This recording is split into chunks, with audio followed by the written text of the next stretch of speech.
ونعوذ بالله من شرور أنفسنا ومن سيئات أعمالنا من يهده الله فلا مضل له ومن يضلله فلا هادي له ونشهد أن لا إله إلا الله وحده لا شريك له ونشهد أن محمدا عبده ورسوله أما بعد أعوذ بالله من الشيطان الرجيم بفضل بسم الله الرحمن الرحيم ربنا لا تؤاخذنا إن نسينا أو أخطأنا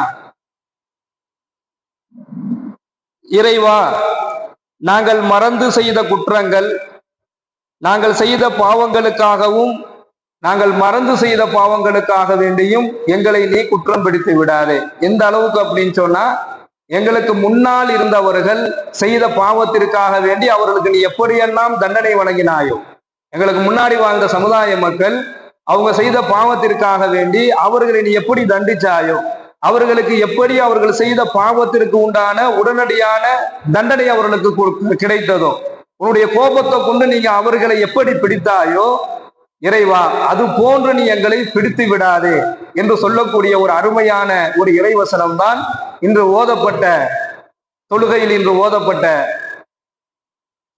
ஆயத்துல நம்ம பார்க்கிறோம். கண்ணியமிக்க அல்லாஹ்வின் நல்லடியார்களே, சகோதரர்களே, பொதுவாகவே குர்ஆனில் அல்லாஹ் சொல்லக்கூடிய ஒவ்வொரு செய்தியுமே, குர்ஆனில் அல்லாஹ்வால் பதிவு செய்யப்பட்டிருக்கக்கூடிய ஒவ்வொரு வார்த்தைகளுக்குமே ஒரு தனி தன்மை உண்டு, தனி அதுக்கு உண்டான ஆற்றல் உண்டு. நாம குர்ஆனில் இருக்கக்கூடிய ஒவ்வொரு எழுத்துக்கும் அல்லாஹ் கண்ணியத்தை வழங்குறான். குர்ஆனில் இருக்கக்கூடிய ஒவ்வொரு எழுத்துகளையும் யார் ஓதுகின்றாரோ அவருக்கு அல்லாஹ் உயர்வை வழங்குகிறான். குர்ஆன்ல இருக்கக்கூடிய ஒரு எழுத்தும் கண்ணியம் வாய்ந்தது, ஒரு எழுத்தும் கண்ணியம் வாய்ந்தது. அதை யார் ஓதுறாரோ, அதை ஓதக்கூடியவர் உயர்வு அடைகின்றார். யாரு குர்ஆனை கையில எடுக்க ஆரம்பிச்சுட்டாரோ அவர் என்ன செஞ்சிருவாரு, அவருக்கு அல்லாஹ் எல்லா நிலையிலையும் அல்லாஹ் உயர்வை வழங்குவான். அந்த அளவிற்கு குர்ஆனில் சொல்லக்கூடிய இறை வசனங்கள் நம்மை நம்முடைய வாழ்க்கைக்கு உயர்வை கொடுப்பதை போன்று இன்று ஓதப்பட்ட அந்த வசனங்கள்ல அத்தியாயம் ரொம்ப முக்கியமான ஒன்று. நேற்றும் இன்றும் ஓதப்பட்ட அத்தியாயம், நேற்றும் இன்னைக்கும் ஓதப்பட்டது. இன்னைக்குதான் அந்த அத்தியாயத்தினுடைய முடிவு அடுத்த சூரத்துல் ஆல இம்ரான் ஆரம்பமாயிருக்கு. சூரத்துல் பக்கரா, இந்த பக்கரா சூரா இருக்குது, அது மிக ஒரு உயர்வை பெற்று தரக்கூடிய ஒரு சூரா. குர்ஆனில் இருக்கக்கூடிய சூரத்துல் பக்கராவை ஒருவர் ஓதுறாரோ, எந்த இடத்துல உட்கார்ந்து ஓதுறாரோ அந்த இடத்துக்கு அல்லாஹ் பரக்கத் செய்யறான். முதல் விஷயம், பக்கரா சூராவை ஓத ஆரம்பிக்கிறாரு, அவர் எந்த இடத்துல உட்கார்ந்து ஓதுறாரோ அந்த இடம் பரக்கத் பொருந்தியதாக மாறுது. மேலும் அல்லாஹ்வுடைய தூதர் சொல்றாங்க, சூரத்துல் பக்கராவை அவர் என்ன நிய்யத்தோடு ஓதுறாரோ, அவருக்கு ஏதாவது ஒரு காரணம் இருக்கும், ஏதாவது ஒண்ணு இருக்கும், ஒரு பாயிண்ட் மனசுக்குள்ள வச்சுக்கிட்டாரு, யா அல்லாஹ் எனக்கு இது கிடைக்கணும், அதுக்காக வேண்டி நான் சூரத்துல் பக்கராவை ஓதுறேன், வேற எந்த காரணமும் இல்லை. எதை அவர் உள்ளத்துல நியத்து செய்து ஓதுறாரோ, சூரத்துல் பக்கராவை எதை ஒருவர் தன்னுடைய உள்ளத்துல யா அல்லாஹ் இந்த சூறாவை கொண்டு எனக்கு இந்த காரியத்தை நிறைவேற்றி கொடுன்னு ஒரு நியத்து வச்சு ஒரு விஷயத்தை முன் வச்சு ஓதுனார் அப்படின்னு சொன்னா நிச்சயமாக அது அவருக்கு கிடைக்கும். மேலும் அல்லாஹ்வுடைய தூதர் சொல்றாங்க, சூரத்துல் பக்கரா எந்த இடத்தில் ஓதப்படுகிறதோ அந்த இடம் பரக்கத் பொருந்தியதாக மாறுது. என்ன நிய்யத்துல ஓதுறாரோ அந்த நிய்யத்து அவருக்கு அங்கீகரிக்கப்படுது. சூரத்துல் பக்கராவை ஓதிவிட்டதற்கு பின்னால் அவருடைய பாவங்கள் மன்னிக்கப்படுது. சூரத்துல் பக்கராவை அவர் ஓதி முடிக்கின்ற வரையிலும் அவர் அல்லாஹ்வுடைய பாதுகாப்புல இருக்கிறாரு. சூரத்துல் பக்கரா எங்கெல்லாம் ஓதப்படுகிறதோ, வீடு, கடை, தொழில் செய்யக்கூடிய இடம், எந்த இடத்திலெல்லாம் சூரத்துல் பக்கரா ஓதப்படுகிறதோ அந்த இடத்திலெல்லாம் ரப்புல் ஆலமீன் பரக்கத்துக்குரிய மலக்குகளை கொண்டு அல்லாஹ் பரக்கத் செய்கிறான், பரக்கத்துக்குரிய மலக்குகளை கொண்டு அல்லாஹ் அவர்களுக்கு உதவி செய்கிறான் என்பதாக நபிகள் நாயகம் ஸல்லல்லாஹு அலைஹி வஸல்லம் அன்னவர்கள் இந்த சூரத்துல் பக்கராவினுடைய சிறப்புகளை பத்தி சொல்றாங்க.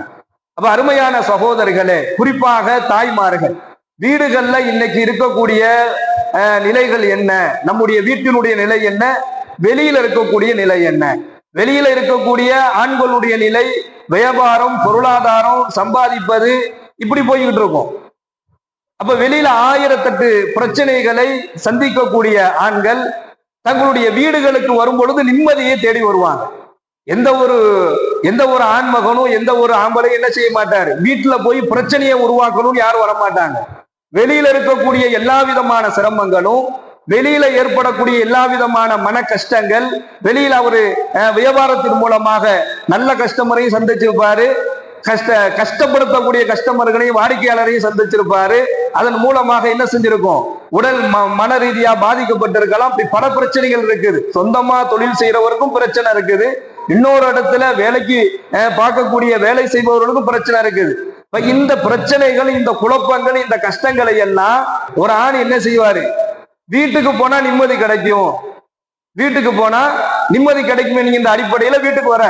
அப்ப வீட்டுக்குள் வரக்கூடிய ஆண்களுக்கு நிம்மதியை ஏற்படுத்த வேண்டியது யாருடைய பொறுப்பு அப்படின்னு சொன்னா, அந்த வீட்டில் இருக்கக்கூடிய பெண்களுடைய பொறுப்பு. ஒரு கணவன் இல்லத்திற்கு வந்ததற்கு பின்னால் அந்த கணவனை திருப்திப்படுத்துவது எல்லா நிலையிலேயுமே, உணவு ரீதியாக அவளை அழைப்பதன் மூலமாக, வீட்டுக்குள்ள வரவேற்பதன் மூலமாக, உணவு சமைத்து வைப்பதன் மூலமாக அந்த கணவனை திருப்திப்படுத்துவது ஒரு மனைவியினுடைய முழு பொறுப்பு.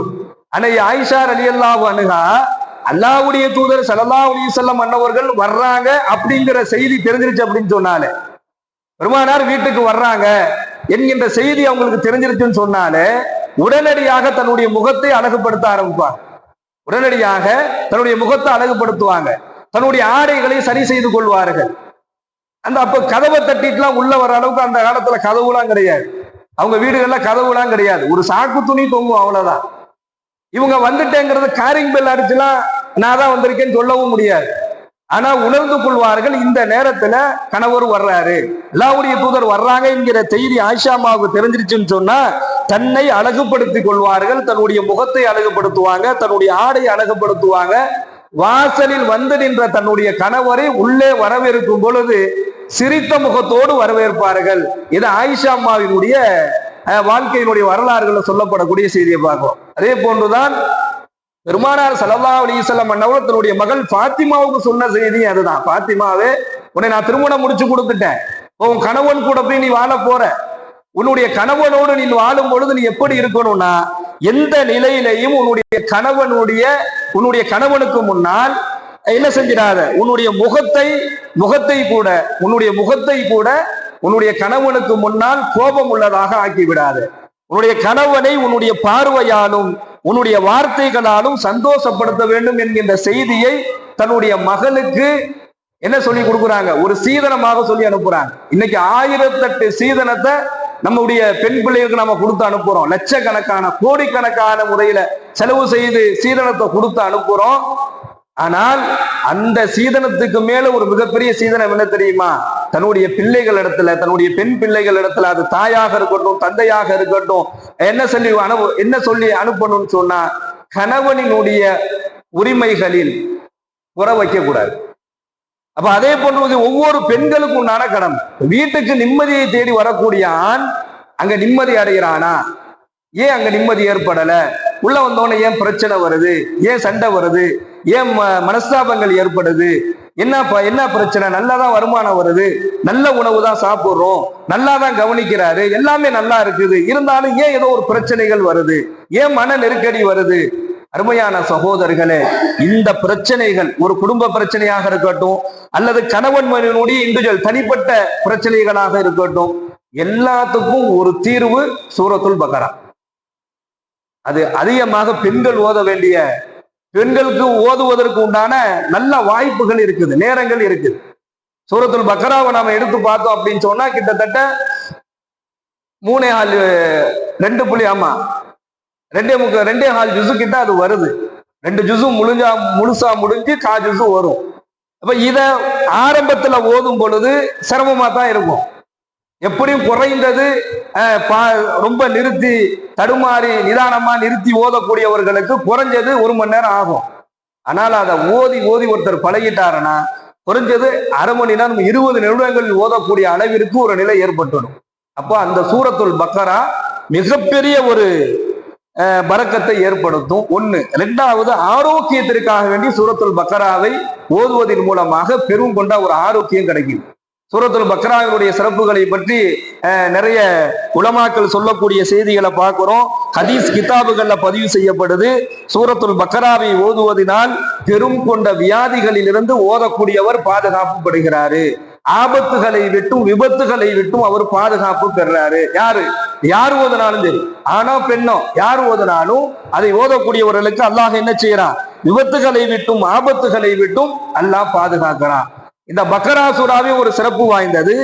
இதுல தான் இன்று நாம் சொல்லக்கூடிய இந்த துவாவை அல்லாஹ் சொல்றான். இதுல ஆமனர் ரசூலு என்கின்ற அந்த 2 வசனங்கள், கடைசியாக வரக்கூடிய 2 வசனங்கள், ஆமன ரசூலுல ஆரம்பிச்சு பன்சுருனா அலல் கோமில் காஃபிரின் முடியும். அப்ப அந்த 2 வசனம் இருக்கு. அதுலதான் இந்த ரப்பனா லா துவாஹிதுனா இன் நசீனா அவ் அஹ்தானா ரப்பனா வலா தஹ்மில் அலைனா இஸ்ரன் கமா ஹமல்துஹு அலல்லதீன மின் கப்லினா. இதுலதான் இந்த வார்த்தை அல்லாஹ் சொல்றான், எங்கள் இறைவா, எங்களுக்கு முன்னாடி வாழ்ந்த சமுதாய மக்கள் அவங்க பாவம் செஞ்ச காரணத்தினால அவங்கள நீ உடனே தண்டிச்ச, உடனே குற்றம் பிடிச்ச. நம்ம வரலாறுகளை எடுத்து பார்த்தா தெரியும். ஜிம்மா தொழுவைக்கு வரமாட்டேன்னு சொல்லிட்டு ஒரு கூட்டம் கடலுக்கு மீன் பிடிக்க போனானுங்க. திரும்பி வரும்பொழுது அல்லாஹ் குரங்கா மாத்திருக்கான். எவ்வளவு பெரிய ஒரு தண்டனை! ஜிம்மா தொழுவைக்கு அல்லாஹ்வினுடைய கட்டளையை மீறக்கூடிய ஒரு செயலுக்கு ஒரு படிப்பினை இது. கடலுக்குள்ள போகும் பொழுது மனிதர்கள், திரும்பி வரும்போது குரங்கு. யோசிச்சு கூட பார்க்க முடியாது. நெருப்பு மலையை கொடுத்து ஒரு சமுதாயத்தை அல்லாஹ் அழிச்சான். அவங்க செய்த பாவத்திற்காக வேண்டி நெருப்பு மலையை கொடுத்து என்ன செஞ்சான்? ஒரு சமுதாயத்தை அல்லாஹ் அழிச்சான். என்ன காரணம்? ஏன்? அவங்க செஞ்ச பாவத்திற்கு. இது போன்று எங்களை நீ தண்டிச்சிடாதன்னு கேட்கக்கூடிய ஒரு துவாவை அல்லாஹ் நமக்கு சொல்லித்தரான். எங்கள் இறைவா, எங்களுக்கு முன்னால் வாழ்ந்த சமுதாய மக்கள் அவர்கள் மறந்து செய்து தெரிந்து செய்த அந்த குற்றங்களுக்கு நீ அவங்கள தண்டிச்ச மாதிரி எங்களை நீ தண்டிச்சிடாத என்கின்ற ஒரு துவாவையும் இன்று ஓதப்பட்ட வசனத்தில் அல்லாஹு தஆலா சொல்லி காண்பிக்கின்றான். கண்ணியமிக்க அல்லாஹுவின் நல்லடியார்களே, சகோதரர்களே, நபிகள் நாயகம் ஸல்லல்லாஹு அலைஹி வஸல்லம் அன்னவர்கள் அல்லாஹ்வுடைய மன்னிப்பை ரொம்ப ஆதரவு வைப்பாங்க.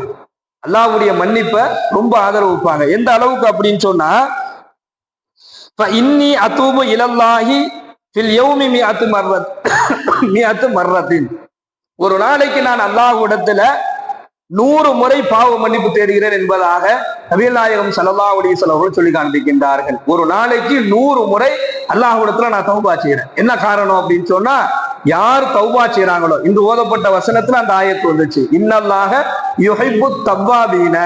அல்லாஹ் குர்ஆன்ல சொல்றான், தௌபா செய்யக்கூடிய அடியானை நான் நேசிக்கிறேன் என்பதாக அல்லாஹ் சொல்றான். நான் விரும்புறேன், நான் நேசம் கொள்ளக்கூடியது தௌபா செய்யக்கூடிய அடியானை.